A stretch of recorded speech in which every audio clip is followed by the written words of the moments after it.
Let go of me! Stop this! What are you doing? What? Where are you going? Let me out! Paul! I waited through all your concerts. All those people surrounded you. There was always someone, your mother, your father, What are you sister. Oh, just open the door. You never realized what I did to protect you from them, did you? What are you talking about? I've been out for you. That's why I had to kill her, too. We were a family? What do you mean? Be out of here! Let me go! Ah! Let me out! Open the door!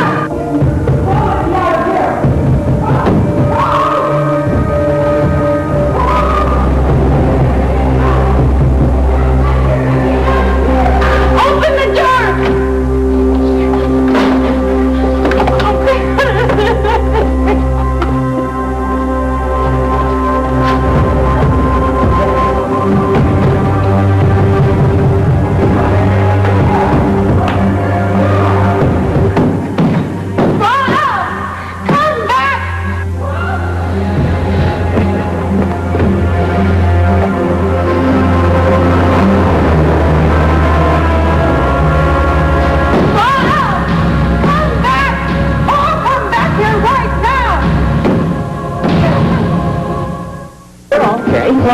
I need a minute. I don't know what I'm Hello, Bobby. You don't have an early surgery today? No, for a change, I don't. How about yourself? Actually, I have a very easy day today. There you go, doctor. Thank you very much. You're welcome. Yes, huh? Yes. Hello. Oh, hi. Hi there. Hello, hello, hello. Hi there. DJ. Hi. Did you say hello to Bobby? Yeah. You look so pretty. Have you had breakfast? No, actually, I was just about to order. Well, you want to ask her to have breakfast with us?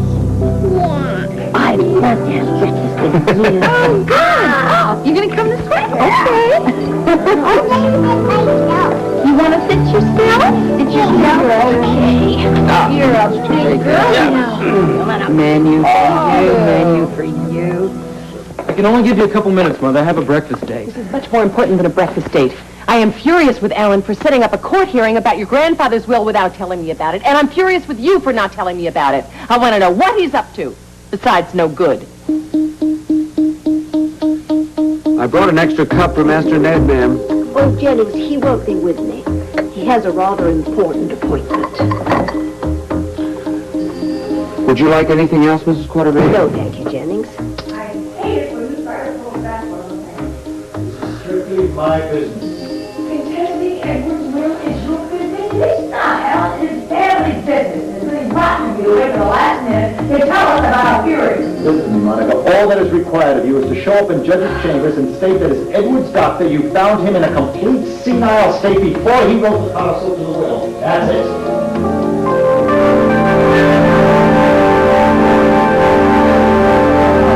Nothing to do with you, Mother. It's between Alan and me.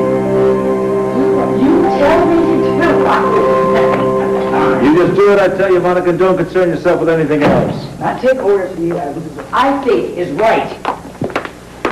So I heard about the court hearing this morning. What's it all about? In a nutshell, I don't care what it's in. I am saying that father was absolutely senile when he wrote the codicil to his will. Are you taking my car or yours? Separate cars. I've had enough of you. Wait a minute, Alan. This is no concern of yours, Tracy. You were disinherited 9 years ago. Not so fast. I want to know exactly what you meant when you said this hearing has nothing to do with me. I'm not going to let Alan do this to us. Me, not us. Wait a minute, Ned. You need me.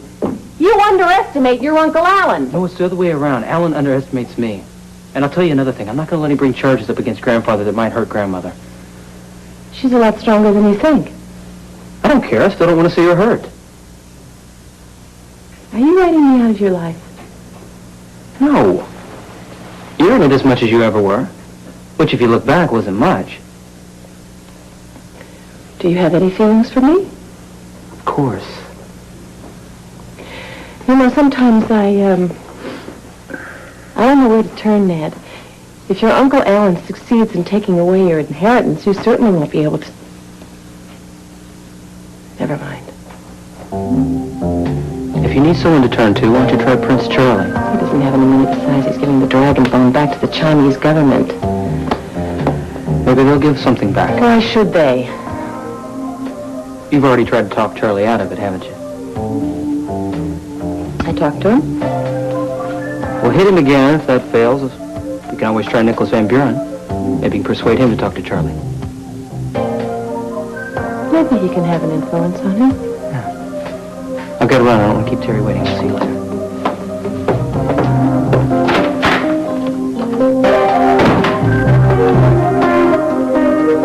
Oh, Edward. Things are becoming very ugly around here. I was afraid this would happen. Are you sure your joke hasn't gone far enough? Oh, now I know you just wanted to stir things up, but that was when you thought you'd be back. Oh, a fine kettle of fish you've left me with.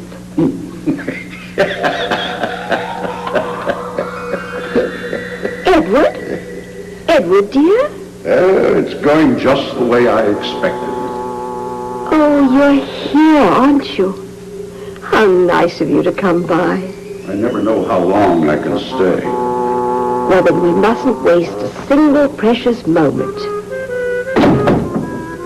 Darling, are you sure that you're in shape to help me out of this situation? Do what I'm doing. Just sit back and enjoy the show. But I don't enjoy this kind of show, dear. You know that. Well, I'm delighted to see the Quartermain blood emerge in Ned. Oh, there's so much Quartermain blood around. Do we need more?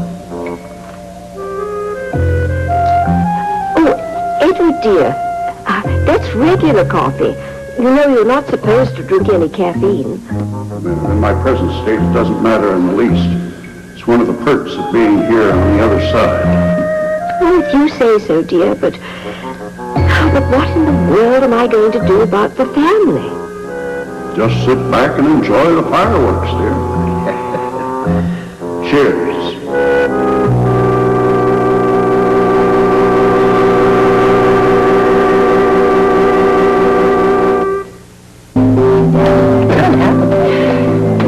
Imagine her looking at Bobby, how disappointed she is.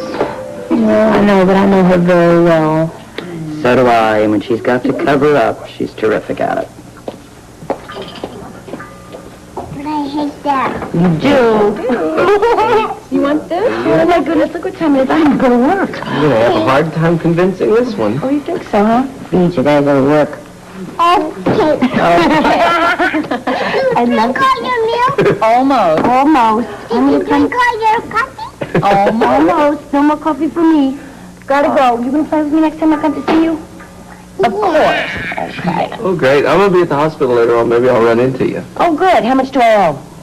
Get out of here. BJ's going to pay for it. Oh, that's for the purpose. Getting your own chair now. Thanks. Here, over here a little bit. Spot. Sure. Then push your chair. Daddy. You are so wild. Bye-bye. I'll see you later. Bye. Are you out of here? Yeah, I have to go to work. I'll see you later. Okay. Okay? Have fun. Goodbye, sweetheart. Love you. Hi, Ned. Hi, Bobby. Ruby? Hello there. How about some breakfast? Please. Sorry I'm late. Complications on the home front. No, it's quite all right. I mean, you can't say a simple hello or goodbye to the Quartermains without some kind of major confrontation. Ruby, I'm going to need a hearty breakfast. Fuel for my big day in court. You got it. You know, everyone tells me that Bobby's the best OR nurse at General Hospital. She is. Every surgeon in the place fights to have her on the team, you know. Intelligent, quick-witted, she never panics or anything. In fact, one time, when I was in the middle of surgery, I had one of my dizzy spells, and she saved my neck, so I owe her a lot, believe me. So do I. You do? So do I.